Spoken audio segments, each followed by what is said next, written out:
படி 18 சரணம் பொன் ஐயப்பா என் ஐயானே பொன் ஐயப்பா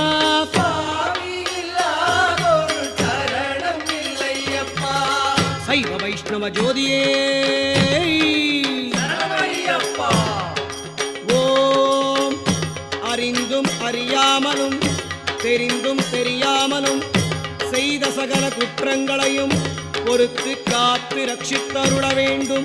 ஓம் ஸ்ரீ சத்தியமாய 18ஆம் படிமேல் வாழும் வில்லாளி வீரன் வீரமணிகண்டன் காசிராமேஸ்வரம் பாண்டி மலையாளம் அடக்கியாளும் ஓம் ஸ்ரீ ஹரிகரசுதன் ஆனந்த சித்தனையனையப்ப சுவாமியே.